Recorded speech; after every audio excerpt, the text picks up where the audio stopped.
Praise the lord. దేవుని నామమునకు మహిమ కలుగునుగాక. దేవుని కృప ఈ సమయంలో మీ అందరి మీదకి సమృద్ధిగా దిగవచ్చునుగాక. మిమ్మల్ని ప్రార్థనలో బలపరచాలని, అదే విధముగా వాక్యములో బలపరచాలని, విశ్వాసములో బలపరచాలని, అభిషేకములో బలపరచాలని ఈరోజు దేవుని హృదయంలో పెట్టిన మాటను మీతో కూడా పంచుకొని మిమ్మల్ని వాక్యపు లోతుల్లోనికి నడిపించాలని ఇష్టపడుతూ ఉన్నాను. సామెతల గ్రంథం 21వ అధ్యాయం 1వ వచనంలో చూసినట్లయితే, రాజులు హృదయాలంట దేవుని చేతిలో నీటి కాలువల వలె ఉన్నాయి అంటూ ఉన్నారు. ఆయన ఎట్టి తిప్పితే అటు వెళతాయని వాక్యంలో మనము చూస్తూ ఉన్నాం. ఒక రైతు నీటి కాలువని ఎలా తిప్పితే అలా వెళ్ళిద్ది. అదే విధముగా దేవుని యొక్క చేతిలోనంట రాజుల హృదయాలు నీటి కాలువల వలె ఉన్నాయంటూ ఉన్నారు.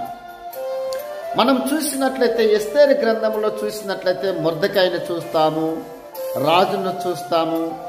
అదేవిధంగా ఒక ఎస్తేర్ని మనము చూస్తూ ఉన్నాం. యూదులను నాశనం చేయాలని, యూదులు ఎవ్వరు కూడా లేకుండా ఉండాలని ఒక పన్నాగం పట్టిండు హామాన్ అనేవారు దేవుని పిల్లలకి ఎదురుగా. మొర్దెకై మాత్రము యూదుడు కనుక ఆయన ఎవరికాడే పోయి తల వంచడండి. ఒక్క ఆయనకి వాడు మాత్రమే పోయి తల వంచుతారు.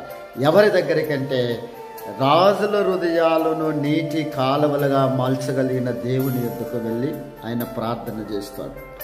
3 దినాలు ఉపవాసం ఉంటాడు. అదే విధముగా రాణి కూడా సెలవిస్తాడు, నువ్వు కూడా 3 దినాలు ఉపవాసం ఉండంటారు. నిజంగా చూడండి, వారి ఉపవాసం ఉండి కన్నీరు కార్చి ఆ యొక్క దేవుని సన్నిధిలోనికి వెళ్ళి వారు ప్రార్థన చేసినప్పుడు దేవుడు వారి ప్రార్థన విన్నాడండి. నిజంగా యూదులను చంపాలనుకున్నవాడు, మొర్దెకైని చంపాలనుకున్నవాడు హామాను అనే ఒక దుష్టుడు, వాడు తయారు చేసుకున్న ఉరికొయ్య వాడికే తగిలినట్లు మనము చూస్తూ ఉన్నాం. దేని వలనంటే ఎస్తేరి పనిచేసింది. తన రాజు అంతఃపురములో ఏమి తినకుండా 3 దినాలు ఉపవాస దినాన్ని సాటించింది. ఎలాగైతే దేవుని పాదాల దగ్గరికి వెళ్ళిందో అదే విధముగా తన భర్త దగ్గరికి వెళ్ళి అడిగినట్లు మనము చూస్తూ ఉన్నాం రాజుని.